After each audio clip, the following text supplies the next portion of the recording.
Hello guys, for today's video is karon day guys ato ning tanaw na tong cute diri nga nagpuyo sa kawayan mga idol oh. Ning ibabaw ra sa akong abuhan bitaw mga idol, aso-aso gid diri dapita mga idol, pero ako na nang gigabsan ni mga idol para langkaton tara na ba. Iyay ka. Nitulo man ang dugos mga idol. Murag daghan ginig sulod ba, oh. Tilapan ta na dia daot sa gid akong naong oh. Tungod kay aso gid diri mga idol. Ibabaw ra ni sa akong abuhan pero paglangkat agki daghan gid dugos mga idol. Murag lami gini ihigop og dugos ba oh. Okay. Dami. Oh. Dugos gina mga idol, di gid malalis. Sampulan ta pa na dia mga idol. Kaya ato na po ng supsupon ba oh. Ayan oh.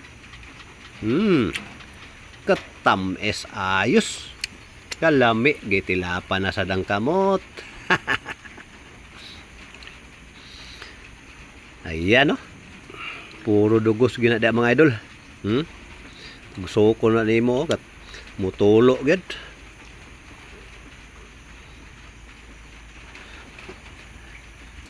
Dayon ato na siyang gamitag kutsara dia mga idol. Para kutsarahon tara na siya pagkuha ba oh. Agki gatulo-tulo gid ang dugos. Di gid malalis, daghan gid siya dugos. Mao day ni mga idol tong maliliit na bubuyog yung ano tawag namin dyan, cute. Ayan oh. Daming dugos.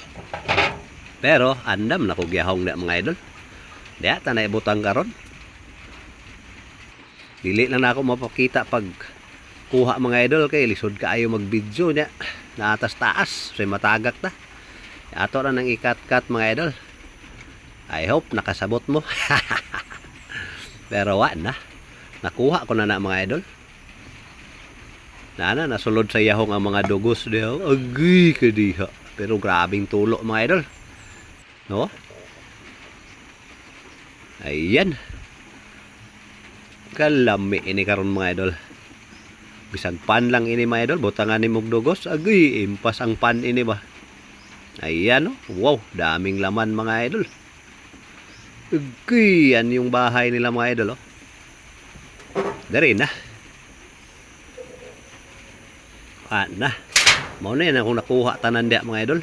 Sa ilang balay. Mao ni nga dugos oh. Away paglangan dia gihigop na sa dagi. Kalami. Okay. Thank you.